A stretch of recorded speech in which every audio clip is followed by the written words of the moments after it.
अस्सलाम वालेकुम मैं यूट्यूब फैमिली, उम्मीद करती हूँ सब खैरियत से होंगे, ठीक ठाक होंगे। आज मैं आपके लिए लेके आई हूँ रिव्यू एक बहुत ही यूज़फुल होम अप्लायंस का। आजकल गर्मियों का मौसम है और इसकी ज़रूरत तकरीबन हर घर में है। मैंने ऑर्डर किया है सुपर एशिया की वेबसाइट से ऑनलाइन इनका एक इन्वर्टर एयर कूलर, और जो सारा प्रोसेस था ऑर्डर करने से लेके डिलीवर होने तक का, उसके बाद इसको यूज़ करने का, वो बहुत ही अच्छा रहा। तो मैंने सोचा कि आपके साथ भी इसको ज़रूर शेयर किया जाए। अच्छा जी, मॉडल है इसका ECM 5000 ऑटो इन्वर्टर है ये, तो ज़ाहिर एनर्जी एफिशिएंट है, बिजली कम लेता है।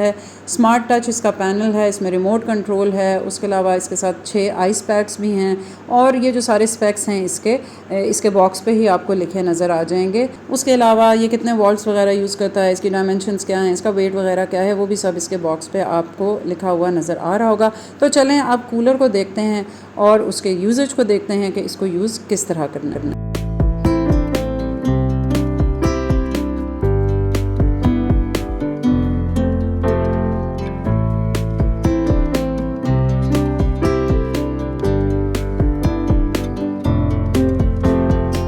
अच्छा जी, कूलर तो आपने देख लिया। अब देख लेते हैं कि इसके साथ क्या क्या जो है चीज़ें हमें मिलती हैं। सबसे पहले तो ये इसके साथ आ गया रिमोट कंट्रोल से चलता है ये, और बहुत ही बड़ी सहूलत है ये। और दूसरा आ गया इसका यूज़र मैनुअल और वारंटी कार्ड वगैरह, और इस तरह के 6 आइस पैक्स आपको मिलेंगे जो कि आप इसके आइस बॉक्स में डाल सकते हैं ताकि आपकी जो कूलिंग है मज़ीद इन्हेंस हो सके।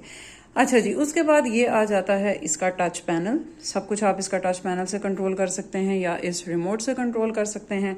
और बाकी यहाँ पे आ जाते हैं इसके स्विंग्स, जिनको आप ऊपर नीचे करके इन लीवर्स को जो है इसके स्विंग्स को भी कंट्रोल कर सकते हैं। नीचे आ जाता है इसका वाटर टैंक। 60 लीटर कैपेसिटी है इसके वाटर टैंक की। और ये आ गई इसकी तार, काफ़ी लंबी तार इसके साथ दी हुई है, जो कि बहुत अच्छी चीज़ है, वरना अमूमन हमारे अप्लायंसेस की जो तारें होती हैं वो इतनी छोटी होती हैं कि मुश्किल से ही किसी प्लग में पहुँचती हैं। और उसके बाद ये आ गया इसका इनलेट, जहाँ से आपने कूलर को पानी की सप्लाई देनी है। और साथ में ये एक अटैचमेंट भी दी गई है पानी का पाइप इसको लगाने के लिए। डायरेक्टली इस पर भी पानी का पाइप लग सकता है, और अगर आप चाहें तो इसको आप इसके ऊपर इस तरह से लगा लें और यहाँ पे पानी का पाइप अटैच कर लें।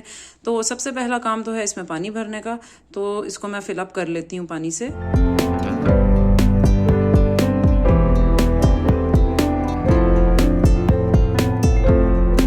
ऑलमोस्ट जो है वो फिलअप हो चुका हुआ है। इसके अंदर बॉल भी लगा हुआ है, यानी कि ये खुद ही पानी लेना बंद कर देगा जब अपनी कैपेसिटी पे पहुंच जाएगा। और दूसरी बात, इसके साथ आप एक पानी का पाइप भी कनेक्ट करके रख सकते हैं ताकि जो यूजेज के साथ साथ इसका पानी कम हो रहा है ये पानी को खुद ही से पूरा करता रहेगा। लेकिन वो उसी सूरत में हो सकता है, ज़ाहिर अगर आपने किसी परमानेंट जगह पे कूलर को रखना है, अगर आपने इसे शिफ्ट करते रहना है एक कमरे से दूसरे कमरे में, तो ये वाला काम थोड़ा मुश्किल हो जाता है। लेकिन बहरहाल ये काम भी इस कूलर के साथ किया जा सकता है। तो चलें अब बाकी इसके टच पैनल को देख लेते हैं कि किस तरह से काम करता है और बाकी इसके क्या क्या फंक्शंस हैं।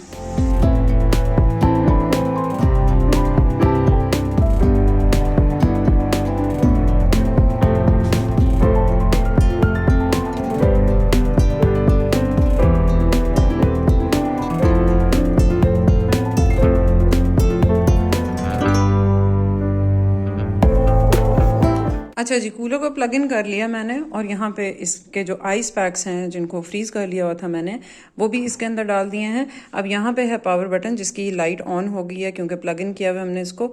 यहाँ से हम इसको पावर ऑन कर लेंगे।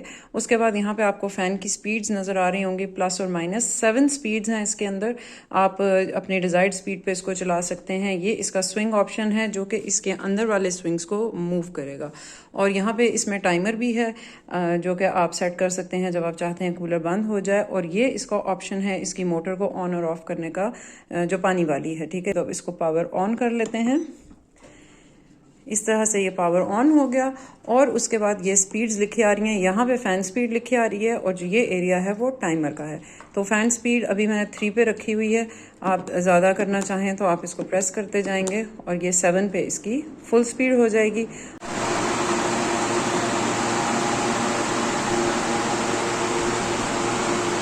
और इसी तरह जब हम इसे कम करना चाहेंगे तो सिंपली आपने इसके माइनस के बटन को दबाना है, तो फ़ैन स्पीड जो है वो इसकी कम हो जाएगी और 1 तक चली जाएगी। स्विंग से आप इसकी स्विंग को कंट्रोल कर लेंगे। इसकी स्विंग आपको अंदर मूव होती हुई नज़र आएगी। और उसके अलावा ये जो कूल का बटन जैसे मैंने आपको बताया था, यहाँ पे अब इसकी पानी वाली मोटर चल रही है तो ये पानी वगैरह ले रहा है। कूल का बटन जब मैं एक दफ़ा प्रेस करूँगी और वो ऑप्शन इसका बंद हो जाएगा तो इसका ऊपर से सारा पानी भी निकल जाएगा। लेकिन हमें ज़ाहिर है चूँकि इसे कूल पे ही चलाना होता है ताकि ये हवा ज़्यादा ठंडी दे, तो हम पानी की मोटर को ऑन ही रखेंगे। अमूमन ये ऑप्शन तब यूज़ होता है जब ह्यूमिडिटी वाला वेदर होता है और आप खाली इसका फ़ैन चलाना चाहते हैं। अच्छा जी, कूलर की प्लेसमेंट के बारे में मैं आपको बताऊंगी। इंडोर कूलर्स जो होते हैं उसमें बहुत से लोगों की शिकायत होती है जी कि कूलर सही से ठंडा नहीं कर रहा, इसलिए कि इसकी प्लेसमेंट बहुत इंपॉर्टेंट होती है। आपने इस कूलर को किसी ओपन स्पेस में रखना है, किसी बंद कमरे में नहीं रखना। जैसे कि यहाँ पे अब ये कूलर पड़ा हुआ है तो वो जो पीछे रूम है वो खुला हुआ है, उसकी खिड़की खुली हुई है। उसके अलावा जिस रूम में ये पड़ा हुआ है उसकी खिड़की भी खुली हुई है, आगे के डोर्स भी खुले हुए हैं, यानी कि इसको हर तरफ से हवा आ रही है और हवा आगे पीछे सर्कुलेट हो रही है पूरे कमरे में। तो जितनी इसको आप ओपन स्पेस में रखेंगे उतनी इसकी कूलिंग ज़्यादा अच्छी होगी। जहाँ तक बात करते हैं हम ECM 5000 ऑटो इन्वर्टर की कि मुझे इसकी कूलिंग कैसी लगी, तो इसको ऑनेस्टली मैं रात के टाइम 2 या 3 स्पीड पे चलाती हूँ। इसको पूरी स्पीड पे चलाने की नौबत ही नहीं आती है। ये रूम को इस कदर ठंडा कर देता है। साथ में हम फ़ैन को ऑफ़ कर देते हैं क्योंकि जब फ़ैन चलता रहेगा तो ऊपर से वो गर्म हवा फेंकता रहता है, जिसकी वजह से थोड़ा सा इसकी कूलिंग पे इफेक्ट आता है। तो फ़ैन को हम बंद कर देते हैं और रात के टाइम 3 या 2 स्पीड पे हम इसको चला के रखते हैं और बेइंतहा ठंडी हवा ये देता है। बहुत ही ज़बरदस्त कूलिंग है इसकी और बिल्कुल लग रहा होता है ऐसे जैसे कमरे के अंदर AC चलाया हुआ है। लेकिन अगेन ये कि कमरे की जो खिड़की होती है उसको हमने खुला रखा होता है। उस बेडरूम में हम इसको रात को रखते हैं, इसको अंदर की तरफ टर्न कर लेते हैं। सामने की जो विंडो है वो ओपन रहती है, यहाँ से इसको बैक साइड से भी खुली हवा आती रहती है क्योंकि लाउंज की भी जो है विंडो ओपन रहती है। उसकी वजह से इसकी जो कूलिंग है वो फ़िलहाल ज़बरदस्त जा रही है। बहुत ही अच्छा ऑप्शन है ये। अगर आप इन गर्मियों में परचेज़ करना चाहते हैं कोई कूलर तो आप ज़रूर इस कूलर को चेक कीजिए। और सबसे बड़ी बात कि ये रिमोट कंट्रोल ऑपरेटेड है। रात को आप बिस्तर में लेटे हैं, आप इसकी स्पीड्स को कंट्रोल करना चाहते हैं तो यहाँ से आप इसकी स्पीड्स को कंट्रोल कर सकते हैं। उसके अलावा इसका जो कूल ऑप्शन है उसको ऑन ऑफ करना, स्विंग के ऑप्शन को ऑन ऑफ करना और टाइमर को ऑन ऑफ करना और ख़ुद कूलर को ऑन ऑफ करना, ये सारे के सारे ऑप्शन आपको इस रिमोट में भी मिल रहे हैं, जिसकी वजह से इसको बहुत ही कन्वीनियंट है यूज़ करना। दूसरा, जब हम इसको 3 या 4 या 2 इन स्पीड्स पे चलाते हैं तो मुझे जो सबसे एक बात जो है वो मुश्किल लगती थी कि रात के टाइम इसका जब पानी ख़त्म हो जाएगा तो आपको इसको फिर से फिल अप करना पड़ेगा।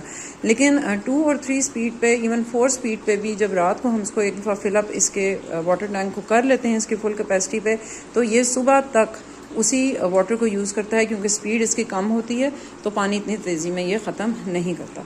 और रात में अगर आप इसको कहीं बंद भी करना चाहते हैं कि आप सो रहे हैं और ये ऑटोमेटिकली बंद हो जाए, अगर आपको लगता है कि इसका पानी ख़त्म हो जाएगा और ख़ाली है, फ़ैन पे इसकी मोटर ना चलती रहे, तो ये टाइमर है जहाँ से आप इसका टाइमर सेट कर सकते हैं आवर्स के हिसाब से, और आप इसको टाइमर सेट करके सो जाएंगे तो ये ऑटोमेटिकली शट डाउन हो जाएगा। और आखिर में आ जाती है अब सबसे अहम सवाल की बारी कि ये इलेक्ट्रिसिटी कितनी कंज्यूम करता है। रात को इसको चलाने से पहले मैंने अपने मीटर की रीडिंग नोट कर ली थी और 10-11 घंटे चलाने के बाद दोबारा से मीटर की रीडिंग को नोट किया तो उसमें 3 यूनिट्स का फ़र्क था। और ज़ाहिर कूलर के साथ हमारा रेफ्रिजरेटर, 1-2 लाइट्स, 1 आध पंखा, ये चीज़ें भी सारी रात चलती रहीं तो 3 यूनिट्स कुल मिला के खर्च हुए थे।